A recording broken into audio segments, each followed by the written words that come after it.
I knew trouble was brewing the moment my laptop hummed to life in my cozy home office overlooking the misty peaks of the Cascade Mountains. Our CEO, Gavin Reed, appeared on screen with that polished grin, like a TV anchor delivering bad news with a side of optimism. Strategic realignment, he called it, which in the tech world out here in Seattle means streamlining operations or, more bluntly, trimming the fat to make the company look lean for buyers. I'd poured 6 years into this startup, building its compliance backbone from scratch. But suddenly my role was redundant. The email hit like a rogue wave, a 30-minute video call with HR titled Transition Discussion. No heads up. No buffer, just a digital pink slip. When I joined the call, Sarah from HR was already in mid-rehearsal, her smile as forced as a rainy day picnic. Gavin popped in briefly, mumbled about tough choices in a competitive market, and ghosted before I could respond. Sarah dove into the script like it was a grocery list. Emily, this isn't about your performance. You've been a key player in our growth. But as we prepare for the merger with that big player down in Silicon Valley, we're consolidating positions. I sat there in my flannel shirt, staring at the screen from my cabin-like house in the Puget Sound area, feeling the chills seep in despite the wood stove crackling nearby. Stun doesn't cover it. It was like watching your own life get outsourced. Then came the kicker. We've attached your separation agreement, including 60 days of COBRA benefits. A standard non compete. And an equity waiver form. Waiver. That word snagged in my mind like a thorn in a hiking boot. They sent the PDF while Sarah rattled off next steps, as if wrapping up my career was no different from ordering takeout. I opened it, scanning the legalese I'd helped draft years ago. Halfway down, bolded, Shareholder Conversion Waiver, Form 4B. My pulse quickened. As the one who'd architected our equity plan back in 2020, when Gavin still slapped me on the back at team barbecues and called me the guardian of the gates, I knew this wasn't just paperwork. The CFO, Markus Halle, rang me minutes after the call ended. His voice was slick, like oil on Puget Sound waters. Emily, tough break. But sign the waiver and your 50,000 restricted shares will vest post-merger. It's all about timing, nothing personal. Nothing personal? I'd sacrificed weekends hiking with my family to ensure our cap table was ironclad, compliant with Washington state regs and federal SEC filings. This merger was worth $150 million, a lifeline for our eco-tech firm specializing in sustainable energy solutions for the Pacific Northwest. I stared at my reflection in the darkened screen. Fingers paused over the e-sign button. Betrayal simmered, but deeper was a quiet resolve, the kind that builds like a storm over the Olympics. I didn't sign. Instead, I printed the whole packet, grabbed my highlighter, and cross-referenced it with the original equity charter I'd kept in a fireproof safe under my desk, old habits from drafting documents that could weather audits or lawsuits. By evening, as the sun dipped behind the evergreens, I wasn't reeling anymore. I was piecing together a puzzle. Sitting at my kitchen table with my brother Jake's kids running around, they'd come over for a spontaneous barbecue. I pored over the clauses. My niece, Lily, plopped down with popcorn.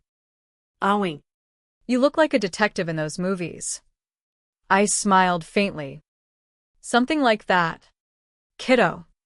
Form 4B seemed benign. Checkboxes for consenting to share conversion in a liquidity event. But I remembered embedding safeguards. In the 2020 revision, ratified by the board during our Series B round, qualifying holders included anyone with uninterrupted tenure and advisory contributions, me. To AT. Termination didn't strip that status. It was designed to protect long-timers from pre-deal purges. Aligned with Washington's worker-friendly laws that emphasize fair equity distribution. Clause 14D was crystal. No full conversion without 100% consent from qualifiers. Or the deal risks delay, renegotiation, or even collapse under fiduciary duties. They'd forgotten, or assumed I'd roll over. People out here in the West value independence, but in corporate Seattle, it's easy to underestimate the quiet ones. I sealed the Unsigned waiver in an envelope and brewed fresh coffee from local beans. Jake wandered in, beer in hand. "You okay? Looks like you're plotting world domination." "Not quite," I said, eyes on a redacted memo. "Just reclaiming what's mine." As night fell, stars piercing the clear sky, I realized this wasn't just about me. It was about the system I'd built to ensure fairness, now turned against those who'd twisted it. The next day, reminders pinged my inbox. I ignored them, hiking a trail near Mount Rainier instead, letting the crisp air clear my head. Clarity came. They hadn't just cut me loose, they timed it to sideline me before the merger closed, betting on my silence. But silence can be a weapon. By Thursday, whispers must have started in the office downtown. I pictured Gavin in his glass-walled suite, overlooking Elliott Bay, assuring the board everything was smooth. But in legal's cubicles, someone flagged the missing waiver. My phone buzzed with a call from Robert Klein, General Counsel. I let it ring, then answered coolly. "Emily, just touching base on that form. It's routine for the cap table cleanup." His tone was buddy-buddy, like we were swapping fishing stories at a lake. "I know mergers move fast out here, don't want to hold things up." I trace my notes. "I'm reviewing it carefully." "Robert, you know how these things are." Pause. Then the shift. "Look, your shares could double. Sign, and we all win." I ended the call politely. "I'll get back to you." Back home, I drafted my own terms on a notepad. Not vengeance, resolution. A lesson in valuing the builders. As the merger loomed, I felt the pressure build, like tension before a northwest quake. The acquirer, a powerhouse from the Bay Area eyeing our green tech patents, had set a tight closing window. Their diligence team, poring over files in some sterile conference room, assumed all was greenlit. But in Seattle, the vibe shifted. An analyst named Jordan Patel, fresh from UW, spotted the anomaly while verifying equity mechanics. "Hey, this Clause 14D requires full consent from qualifiers." And Emily Parker, she's listed as the drafter, with advisory status intact. His director frowned, escalating it. Emails flew. Potential blocker on conversion. Confirm status. In our boardroom, Gavin paced. His usual swagger dimmed. Marcus leaned against the window, staring at ferry boats crossing the Sound. We didn't scrub her designation properly. Thought termination voided it. But per state law and our charter, it doesn't. Gavin snapped. "Why the hell not? She's gone." "Because she designed it that way, to prevent exactly this. Pre-merger cleanouts that screw loyal staff." The air thickened with regret. They hadn't just overlooked a form, they'd dismissed the architect. Meanwhile, I was at Jake's ranch-style home in the suburbs. Papers spread like a map of betrayal. His wife, Maria, brought tea.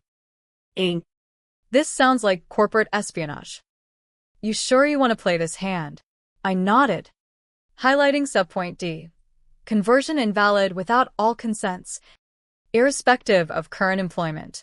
It was airtight, compliant with SEC rules and Washington's emphasis on equitable treatment in tech mergers. It's not play, Maria. It's principle. By afternoon, HR upped the ante. A revised offer, email with a $80,000 bonus for signing. I replied curtly, "Direct all equity matters to counsel." That lit the fuse. Gavin conferenced with the acquirer's GC, downplaying it as admin hiccup. But the buyer wasn't fooled. Their board memo: resolve or we walk. No liabilities. Translation: my signature was the linchpin. Friday brought a LinkedIn ping from the founder's assistant, Leonard Conway, our emeritus chair who'd retired to a cabin in the Olympics, wanted a chat. He was the old-school type, the one who'd started this company in a garage, preaching community and sustainability. His message: Emily, Leonard values your input. Open to a meet. I waited, then agreed. This was escalation. When they wheel out the founder, panics in the driver's seat. We met virtually Monday. Leonard's face filled the screen, weathered like Douglas fir. Emily, heard about the mix-up. You've been the heart of our compliance since day one. His voice carried genuine warmth, unlike Gavin's polish. We messed up not recognizing that. I leaned in. It's more than a mix-up, Leonard. That clause protects people like me from being discarded. He nodded. I know. What would make this right? I outlined my terms. Reinstatement as senior advisor, with back pay, accelerated vesting, and crucially, a company-wide review of layoffs to ensure no one else got shortchanged, perhaps retention bonuses for key staff. Not just for me, but to humanize the process. Leonard listened, eyes thoughtful. That's fair. Let's make it happen. But Gavin resisted internally. In a heated call I wasn't on, he argued, she's bluffing. Push harder. Marcus countered. She's not. Clause is ironclad. We'd face lawsuits under unfair dismissal claims. The acquirer pressed, 72-hour extension or bust. I hiked again. Phone off. Reflecting. This wasn't about destruction. It was redemption. Teaching that in the West's rugged spirit, loyalty matters more than quick wins. The proposal landed Tuesday. Reinstatement terms: Emily Parker. Title restored. $1.5 million over 18 months. Full vesting. Board observer role. Plus. A commitment to audit recent terminations for equity fairness. I reviewed it with a local attorney friend, ensuring it aligned with state labor laws. No hidden non-disparagements that could muzzle whistleblowers. We convened via Zoom. Gavin's face was stone. Marcus subdued. The acquirer's rep asked, satisfied. Yes, I said. But remember, this clause exists for a reason, to value contributions. Leonard added, Emily's right. We've lost sight of that. Signatures clicked. Power shifted, not with fireworks, but quiet acknowledgement. Post-signing, the office buzzed differently. I returned part-time, my desk overlooking the sound, but the atmosphere had thawed. Colleagues whispered welcomes. Some shared their own fears of the axe. Gavin avoided eye contact in halls, his ego bruised. But Marcus pulled me aside. You could have torpedoed us. Why the mercy? I shrugged. Because sinking the ship hurts everyone. This way, we all learn. The merger inched forward, but with changes. The audit revealed 3 others shorted on equity, veterans like me. We negotiated bonuses, fostering goodwill. It felt like the old days, when Leonard's vision of sustainable tech included sustainable teams. At home, Jake grilled steaks. Proud of you. Sis. Turned revenge into reform. Lily piped up. Ao exagero. I laughed, but inside, emotions swirled, relief, vindication, a touch of sorrow for lost trust. As closing neared, tension peaked. The acquirer's team flew in, scrutinizing every doc. My waiver was last, symbolic. In the boardroom, with views of fairies. Devon Singh, their CEO, nodded. MS. Parker, your input strengthened this deal. I signed steadily. No drama, just closure. Walking out, I felt lighter. The lesson clear: integrity builds empires, shortcuts crumble them. In the weeks after, ripples spread. The merger closed smoothly. Shares vested. And our tech, wind and solar innovations for rural West, thrived under new ownership. I used my observer role to advocate for employee voices, pushing for transparent policies. Gavin, humbled, even sought my advice on compliance tweaks. Family-wise, it mended fences. Jake and I grew closer. Maria hosted dinners where we toasted resilience. Lily drew me as a super aunt, holding a glowing document. Reflecting on trails, I saw the humanity. We all err, but growth comes from owning it. The drama wasn't destruction, but dawn. Years on, the story's a quiet legend in Seattle circles, a reminder that one voice can redirect tides. I mentor young pros now, stressing clauses that protect the human element. Gavin? He stepped back, perhaps wiser. Leonard and I fish occasionally. Suapintales. The light lesson? In the vast West, where mountains stand eternal, treat people as peaks, not pebbles. It's not about winning, it's about weathering together. And in that, we all rise.